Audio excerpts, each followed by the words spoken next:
हमारे साथ हैं प्रखर उत्तम जी। इन्होंने यूपी पीसीएस 2016 के जो अभी रिजल्ट आए हैं उसमें इन्होंने चौथा स्थान हासिल किया है। तो पहले तो बहुत बहुत बधाई आपको प्रखर जी। धन्यवाद, बहुत बहुत धन्यवाद आपका। अच्छा, तो प्रखर जी ये बताइए आपका कौन सा अटेम्प्ट था इस बार यूपी पीसीएस का? जी, मेरा ये सेकंड अटेम्प्ट था जी। इसके पहले मैंने 2014 में भी इंटरव्यू दिया था। ओके। और इस बार मेरा फाइनल सिलेक्शन हुआ। जी, आप रहने वाले कहाँ के हैं और आपकी पढ़ाई लिखाई कहाँ से हुई है? जी, मेरे फादर जो है वो फतेहपुर डिस्ट्रिक्ट से हैं। जी। बिनकी कस्बा है, वहाँ पे हम रहने वाले हैं। बिनकी में कौन सा गांव से? बिनकी में सिलावन गांव है हमारा। अच्छा। बेसिक स्कूलिंग क्लास 6 तक मैंने अपने ही स्कूल में करी है, बिनकी में। सिटी मॉन्टेसरी स्कूल नाम था उसका। जी। और 6 के बाद में, चूंकि वहाँ पे इतनी ज्यादा सुविधाएं नहीं थी और वो हिंदी मीडियम का स्कूल था और वहाँ का एनवायरनमेंट भी ऐसा नहीं था इतना एप्ट उस समय पे। तो मेरी मदर ने मुझे और मेरी छोटी बहन प्रगति उत्तम जी उसको यहाँ कानपुर में मेरे मामा जी रहते हैं समुद्र नगर में जी, वहाँ पे हमने रह के फिर 6 से करके तक मैंने पढ़ाई करी। इस वक्त आप सिर्फ तैयारी कर रहे थे अभी जब 2016 वाला एग्जाम आपने दिया, या उसके दौरान आप कोई जॉब वगैरह भी कर रहे थे? नहीं सर, अभी एक्चुअली 2016 में ही मेरा सिलेक्शन मुंबई कस्टम्स में प्रिवेंटिव ऑफिसर की पोस्ट पे हो गया था जी। तो अभी मैं राइट नाउ प्रिवेंटिव ऑफिसर की तरह काम कर रहा हूँ मुंबई कस्टम में। Okay. Department of revenue, ministry of finance में। लेकिन जब आपने एग्जाम दिया था उस वर्ष आप सिर्फ तैयारी कर रहे थे 2016 में? जब मैंने एक्चुअली जो पीसीएस की तैयारी है वो मेरी कॉलेज टाइम से ही चल रही थी। एक्चुअली मैंने इंजीनियरिंग किया था 12th के बाद जी, दिल्ली में गलगोटिया कॉलेज से। यूपीटीयू से एफिलिएटेड था ये कॉलेज जी जी। तो मैंने वहाँ से अपना ये किया था, बीटेक किया था कंप्यूटर साइंस एंड इंजीनियरिंग में जी। और मेरे 80% थे बीटेक में। और उसी समय से मैं मतलब विद कॉलेज मैं साथ में पढ़ाई करता था जीएस और जो भी सिविल सर्विस का होता, बिकॉज मैं तो इंजीनियरिंग में था और सिविल सर्विसेज की बुक्स जो थी वो मैं लेता रहता था और वो पढ़ता रहता था। इसके बाद मेरा प्लेसमेंट 2 कंपनीज में हुआ, इन्फोसिस और एक्सेंचर जी बीटेक में, बट मैंने उनको ज्वाइन नहीं किया और मैं फर्दर और पढ़ाई करना चाहता था। तो मैंने कैट दिया और कैट के मेरे को 7 IIM से कॉल आई थी जी। और उसके साथ ही मेरे को मास्टर इन बिजनेस इकोनॉमिक्स बहुत ही यूनिक सा कोर्स था जिसमें MBA प्लस बिजनेस इकोनॉमिक्स का होता है वो था। तो कैट के दिल्ली यूनिवर्सिटी में साउथ कैंपस जी। तो मैंने 2 साल वो कोर्स किया और उसके बाद भी मेरा प्लेसमेंट हुआ। बट उसी के साथ साथ मैं साथ सिविल की तैयारी भी कर रहा था। तो मैंने 16 वाला एग्जाम भी दिया था तभी फ्री हुआ था इसका भी, और साथ में कस्टम्स का भी ये एग्जाम दिया हुआ था। तो उसका रिजल्ट आ गया था और उसकी ज्वाइनिंग आ गई थी। तो मैंने कस्टम ज्वाइन कर लिया बिकॉज 16 का रिजल्ट तब तक तो नहीं आया था, मेंस हुआ था तब तक जी। तो फिर उसके बाद से मैं कस्टम्स में लगा रहा, वेट। फिर अभी इसका रिजल्ट नवंबर में आया और जनवरी में इंटरव्यू हुए और अभी फरवरी में फाइनल रिजल्ट आया। प्रखर जी, आपके ऑप्शनल सब्जेक्ट क्या थे इसके पीसीएस के लिए? मेरा ऑप्शनल था पब्लिक एडमिनिस्ट्रेशन, लोक प्रशासन और सोशल वर्क, समाज कार्य। क्या एक कोइंसिडेंस है, मैंने जितने टॉपर्स के अभी तक इंटरव्यू किए हैं ज्यादातर यही कॉम्बिनेशन था। तो कुछ खास है क्या इस ऑप्शनल सब्जेक्ट में? ज्यादातर लोग इसको क्यों चुन रहे हैं? जी, मुझे तो बाकियों का तो मैं नहीं कह सकता जी, बट मेरा तो एकमात्र रीजन लोक प्रशासन और समाज कार्य चुनने का यही था जी। कि सिविल सेवा का मतलब ही होता है लोक सेवा, और लोक सेवा करने के लिए जो 2 सबसे इम्पोर्टेंट चीजें होती हैं एक किसी भी ऑफिसर के अंदर, वो पहला तो लोक प्रशासन होना चाहिए और दूसरा ये एक समाज सेवा है। तो समाज कार्य मैंने चूंकि इसके पहले मैं इंजीनियरिंग कर चुका था, MBA मैंने कर लिया था, तो मेरे को था कि मेरे पास टेक्निकल स्किल है, मैनेजेरियल स्किल है, लेकिन मेरे पास जो एक स्किल लैकिंग है अभी वो है कैसे लोक प्रशासन कैसे होता है। एडमिनिस्ट्रेशन तो था मेरे अंदर, बट पब्लिक एडमिनिस्ट्रेशन कैसे होता है मेरे को वो समझना था, सीखना था, और इसलिए मैंने सब्जेक्ट चुना।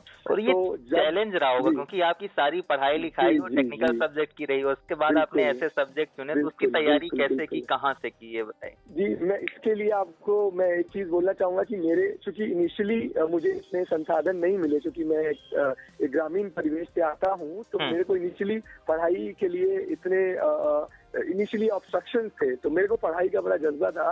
तो जब मैंने अपना ये सब्जेक्ट चुने तो मैं एक्चुअली मेरे के अंदर एक्साइटमेंट था कि मेरे को ये सीखना है, ये पढ़ने हैं सब्जेक्ट। और मैंने कोई कोचिंग नहीं करी इनके लिए, पब्लिक एडमिनिस्ट्रेशन और सोशल वर्क के लिए। ये सारा मैंने इंटरनेट के थ्रू देख के अपने हाथों से नोट्स बनाए, टॉपिक जो पिछले साल के क्वेश्चंस आते थे, वो जैसे क्वेश्चंस पूछते थे उनके हिसाब से मैं रिसर्च करता था। इंटरनेट से मटेरियल मैंने एक्चुअली पढ़ाई मोस्टली इंटरनेट से ही करी है। इनफैक्ट समाज कार्य के मेरे सारे नोट्स, क्योंकि मैं इंग्लिश मीडियम बैकग्राउंड का था, और अगर आपने इंटरव्यू किया होगा तो पूछा होगा लोगों से, वो हिंदी मीडियम में आपको बहुत बुक्स मिल जाएंगी सोशल वर्क समाज कार्य पे, नोट्स मिल जाएंगे। लेकिन इंग्लिश मीडियम में बहुत मैंने तो सर्च किया मार्केट में, राजेंद्र नगर में और करीम नगर में, दिल्ली में, कहीं भी मुझे समाचार में इंग्लिश मीडियम का मटीरियल मिला। तब आ गया हो तो मैं नहीं कह सकता हूँ, लेकिन 2016 में मुझे कहीं नहीं मिला।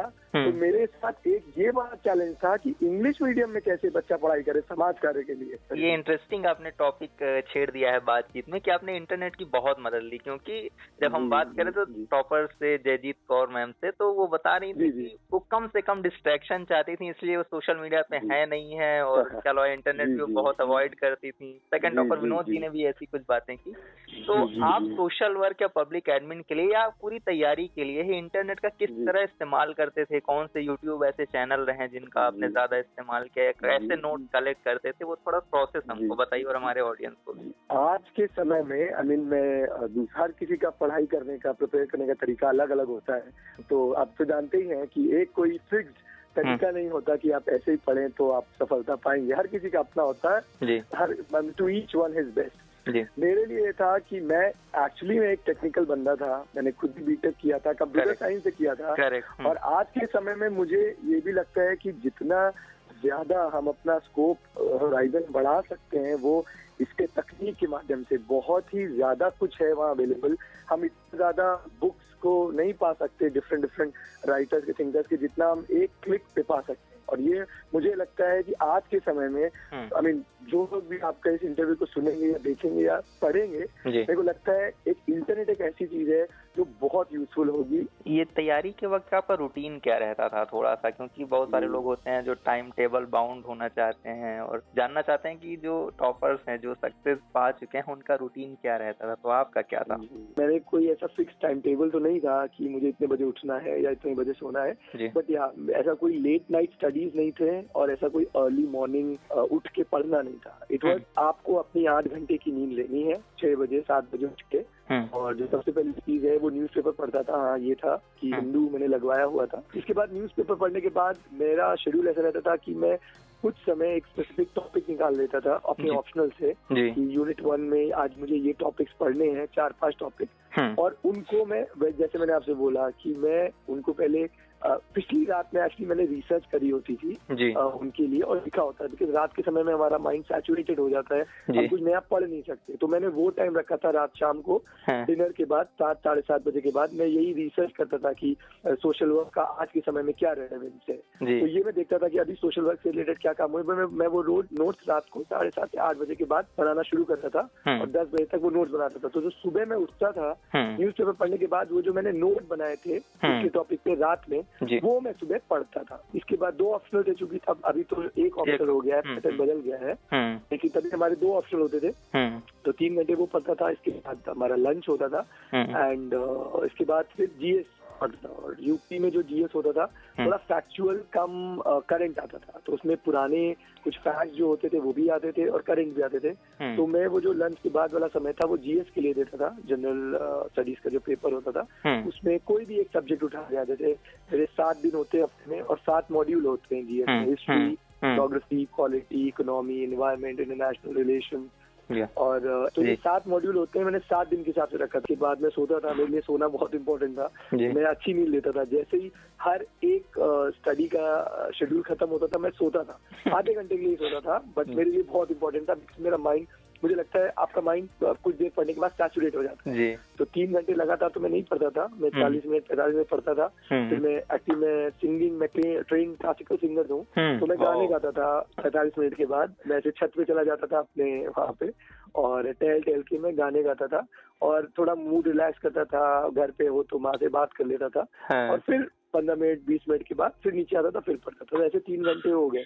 इसके बाद लंच किया, फिर सोया, फिर नया सब्जेक्ट उठाया जैसे जीएस लिया, फिर 45 मिनट 1 घंटा पढ़ा, फिर गया टहला, थोड़ा ऊपर गया, नीचे गए, चाय पिया एंड या गाने गुनगुनाया या बात करी और फिर से वापस से पढ़ाई। इसके बाद शाम का टी का समय, चाय पिए और इसके बाद दूसरा ऑप्शनल, क्योंकि 2 ऑप्शनल थे तभी, और थोड़ा बहुत इंटरनेट पे देखना होता था कि कोई अगर टॉपिक्स मुझे दिन में नहीं समझ आए उनको थोड़ा थोड़ा ऊपर से देखने वाला होता था, कुछ फैक्ट्स देखने होते थे और थोड़ी देर में न्यूज भी देखता था। फिर रात में मेरा रिसर्च होता था और मैं नोट्स बनाता। This is my schedule. वैसे तो ये आपकी पर्सनल मेहनत होती है, लेकिन फिर भी अगर इस सक्सेस का किसी को क्रेडिट देना चाहते हैं तो श्रेय किसे देंगे? सबसे पहले तो मैं ये चीज मानता हूँ कि वाइब्रेशंस और आशीर्वाद में बहुत इस चीज से बिलीव करता हूँ, बड़ों का आशीर्वाद तो बहुत ज्यादा बिलीव करता हूँ। तो मुझे ऐसा लगता है जो मैंने जो भी पाया है सबसे बड़ा फैक्टर अगर उसका श्रेय किसी को जाता है तो वो मेरी माँ को जाता है। कल ये चीज हुई और मैंने न्यूज़पेपर्स में हर जगह ये देखा, तो वो मेरी माँ की आंखों में आंसू थे और मैं कुछ बोल ही नहीं पा रहा था। एंड अभी भी मैं आप पे बोल रहा हूँ तो इमोशनल हो रहा हूँ। एक चीज हम सबको माननी पड़ेगी, हार्ड वर्क तो शायद मुझसे भी बहुत ज्यादा कई लोगों ने किया है जी, बहुत ज्यादा, और शायद कहीं ज्यादा डिजर्विंग है, लेकिन आज वो यहाँ पे नहीं है। दुआएं ये बहुत बड़ा फैक्टर होती है सिविल सर्विसेज में। एक सवाल जो क्वेरी जो हमारे ऑडियंस की तरफ से सबसे ज्यादा आई अभी तक जितने हमने इंटरव्यू किए उनमें कमेंट्स में कि हमने ये नहीं उनसे पूछा कि आपने इंटरव्यू किस भाषा में दिया, क्योंकि आप भी रहने वाले वही दोआब और अवध के हैं, गाँव से ताल्लुक रहा है। जी बिल्कुल बिल्कुल जी, मैं आपसे, और आपने एक क्वेश्चन पूछा मुझसे कि पिछली बार जब मैंने इंटरव्यू दिया था वो पूरा इंग्लिश में था, इस बार उन्होंने हिंदी में क्वेश्चन पूछा तो मेरा भी यही था कि मैं हिंदी और इंग्लिश में करके जवाब देता था, क्योंकि मैं इंग्लिश मीडियम का था तो मैं उतनी उत्कृष्ट हिंदी तो नहीं बोलता, तो मैं मिक्स करके बोल रहा था। तो आई थिंक ये कोई पैरामीटर नहीं होता कि आप इंग्लिश मीडियम के हैं कि इंग्लिश में इंटरव्यू देना चाहिए या इसमें चाहिए नहीं है, शायद कुछ भी नहीं है, आप जिसमें भी कंफर्टेबल हो। मैं कंफर्टेबल इंग्लिश में था तो उन्होंने बीच में मुझे बोल दिया, फिर मुझसे बाकी लोग इंग्लिश में ही क्वेश्चन कर रहे थे और मैं जवाब भी इंग्लिश में ही दे रहा था। सिर्फ वो चेयरमैन थे वो हिंदी में पूछे थे तो मैं मिक्स करके दे रहा था। ये टोटली आपके ऊपर है, जिस भी भाषा में आप कंफर्टेबल हैं, आप अच्छे से अपने आप को प्रेजेंट कर सकते हैं, दैट इज मोस्ट इम्पोर्टेंट। वो हिंदी में है या इंग्लिश में है या मिक्स में है, जैसा भी है आप उसमें बोले, बिकॉज वहाँ पे आपका चयन जो है, हम लोग जब मेरे देख जाते हैं हिंदी का एक प्रॉपर पेपर पार कर इंग्लिश में निबंध लिख के आते हैं, तो हमारा वहाँ पे इंग्लिश या हिंदी की नॉलेज पे नहीं हो रहा है, हमारा वहाँ पे हमारी पर्सनैलिटी पे। बिल्कुल, तो इस बातचीत में आपने बहुत सारी बातें बता दी जो नए अभ्यर्थियों के लिए काम आ सकती हैं, लेकिन फिर भी आखिरी में कोई आप और संदेश हो एक अगर आप देना चाहें? बहुत ही प्रैक्टिकल बताना चाहता हूँ कि मैं लोगों को से देखें, आपको कॉन्फिडेंस हो सकता है, आप बहुत अच्छे हो सकते हैं, टॉपर हो सकते हैं, लेकिन कहीं ना कहीं आपके पास एक बैकअप भी है कि कल को अगर ये चीज नहीं होती तो कैसे आप उसको रिट्रैक्ट कैसे कर सकते हैं। और अगर आपके अंदर पैशन है लोक सेवा में आने का, तो ये जो बात करते हैं पढ़ाई मोनोटोनस हो जाती है, बोरिंग हो जाती है या बहुत कठिन हो जाती है, वो नहीं लगेगी आपको। अगर पैशन है तो वो पैशन को जगाएं, और अगर वो पैशन है आपके अंदर तो आप इस सेवा में आए, नॉर्मल पढ़ाई करें, कोई आपको, और याद रखें आपको हफ्ता होना चाहिए सिविल सेवा में कि आपको क्या नहीं पढ़ना है। एक पूरा समुद्र समंदर है, लेकिन आपकी सिविल सर्वेंट एस्पिरेंट की मुझे क्या नहीं पढ़ना, बिल्कुल जिस तरह के पूछे जा रहे हैं वैसे ही आपको पढ़ने होते हैं, और आपको पता ये आपको क्या मुझे नहीं पढ़ना है, वो पढ़ रहे हैं आप उसको अच्छे से। यही एक इसका मूल मंत्र है। आज का पेपर बिल्कुल कंटेम्प्रेरी हो गया है, चाहे वो पीसीएस हो चाहे वो आईएएस का हो। अपने फैक्ट्स को इंटरनेट की मदद से जरूर अपडेट करें, सिर्फ बुक्स के नॉलेज में मत जाए, बिकॉज आज के समय में मुझे लगता है ये बहुत बड़ी चीज जो फ्यूचर एस्पिरेंट्स को देखनी चाहिए। कंटेम्प्रेरी के हिसाब से अपने आंसर्स को रखें, जो बुकिश नॉलेज है उस पे ना जाए कि वो एक इंसान ने बोल दिया कि टीवी नहीं देखना या इंटरनेट यूज नहीं करना, नहीं, ऐसा नहीं होता, नहीं होता। थियरी ब्रेकिंग है, क्योंकि ज्यादातर बातचीत में ही आता है कि नहीं ये डिस्ट्रैक्शन दूर रखिए, डिस्ट्रैक्शन, आप इस चीज को करें कि इसको इन्वॉल्व कीजिए, आपके माइंड को आराम देते हैं। This is not a distraction, that is what I am saying, see it becomes a distraction when you get away from your passion. बहुत बहुत शुक्रिया आपको, आपका गला खराब है, नहीं हम आपसे एक रिक्वेस्ट करते सॉन्ग की भी। I would have love to, मैं मतलब ये मेरा दिल था कि काश मैं ये मतलब आपके लिए कुछ गा के सुना था, और जो मेरा फेवरेट सॉन्ग लग जा गले है लता मंगेशकर जी का, but I am so sorry कि मैं आपको, शायद कभी और हमारी बात हुई तो मैं जरूर आपको सुनाऊंगा, but for now I think I can only say I am sorry. बहुत शुक्रिया प्रखर जी। जी, थैंक यू सो मच।